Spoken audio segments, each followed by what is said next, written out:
teaches you also to not only notice the beauty in everyday things, but also in small details. You start noticing things you didn't notice before, like the color of light. So, for example, we think light is white. That comes from the sun or a lamp. But when you study photography, you learn that light has different colors, and you kind of like deprogram your brain to only see white light, and you start seeing all these different types of lights, all these different details here and there. You start noticing the sunset, the clouds, the sky. So you get to be more open to the beauty of our world one way or the other. So Mexico City's Wildlife is an environmental education project, so to speak, that combines photography and science.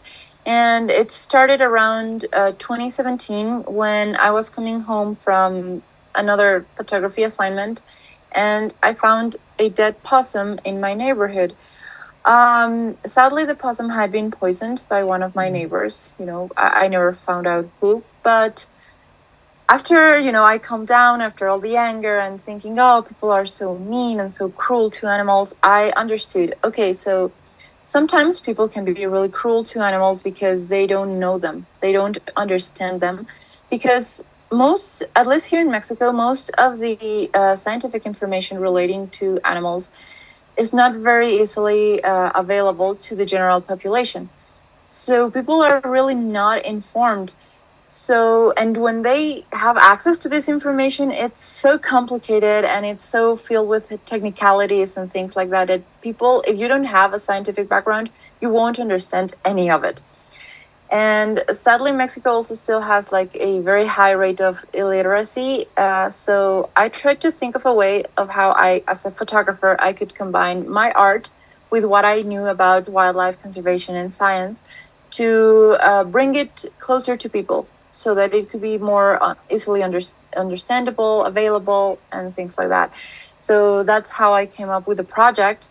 Um, it's also something that is very local. I started in my own community and have expanded towards other areas of the city, and that has allowed me um, to not spend as much resources and money on the project and to be able to grow it faster than if it was a project, I don't know, in another continent or someplace else in the world that you need a lot of funding to do.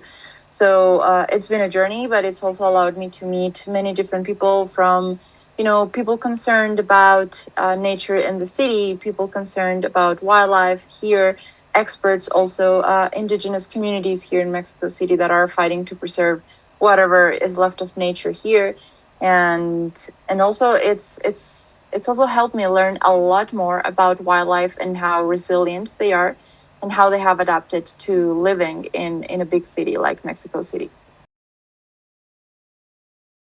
I learned that the apathy that most people feel towards the planet, how as environmentalists we say, well, it's just hard because the general population doesn't care about the planet. It's not that they don't care, it's that nobody's teaching them to see what's happening. So after these workshops, either with only the kids, their teachers, or sometimes parents are also present, you see how people do care, people do want to do something, they just don't know how. So if you point them in the right direction, you will see how people are really motivated and inspired to actually do something, especially parents, because they really want their kids to have a future. They just have never been taught how to guarantee this future for their children. So what I've learned is that as a global community of scientists, conservationists, etc., we have made a huge mistake during the last decades of not including the general population in scientific and environmental endeavors.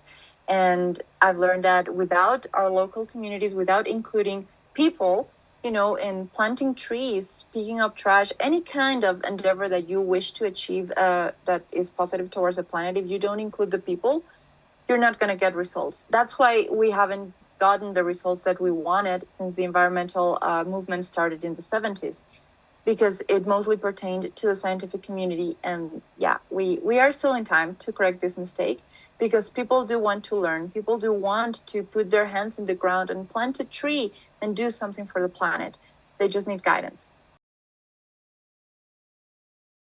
I guess one of the species that I've had the fortune to raise awareness for was the vultures, the griffin vulture. That, I mean, it's not related to Mexico at all, but in 2018 I was in Europe and I got the chance to photograph this species, and thankfully it won a prize by National Geographic.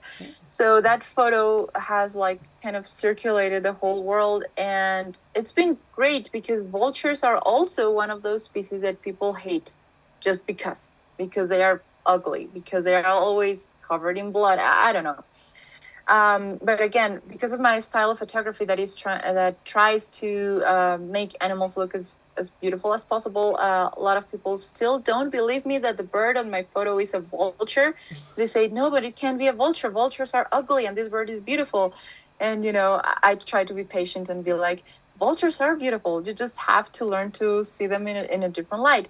So that photo has helped me raise awareness about how important these animals are for the ecosystem, but also that they deserve to live because they are living beings and they deserve our respect. And yeah, so that's been great, and I think that showcases the power of photography, how images can really change people's minds regarding different kind of situations and contexts. I found unexpected beauty in spiders. So for the longest time, yeah, I used to be very afraid of spiders. I don't know why. I just suddenly started being afraid of spiders. But when I started doing also macro photography, to again capture the beauty of small animals, small critters, I was very reluctant about getting closer to spiders because of my fear. But I was like, no, okay, you have to do this. Let's go. So I started getting closer first to the little jumping spiders, that are like also very popular like on the internet. And yeah, I started looking at them, their big eyes, how they look into the camera and then are very curious how they move all their legs and things like that. And I found them to be really, really cute. And then I started looking into other spiders that seemed scary, but when I looked at them through the macro lens and I could see them like amplified, they actually have very cute faces. Like, I mean, I know they have a ton of eyes, but they're like really big and they're very curious, and they're like just standing there looking at you, moving their jaws and their paws, and they're like, okay, spiders are pretty. I was wrong. And that's actually helped me get over my fear of them. So, yeah.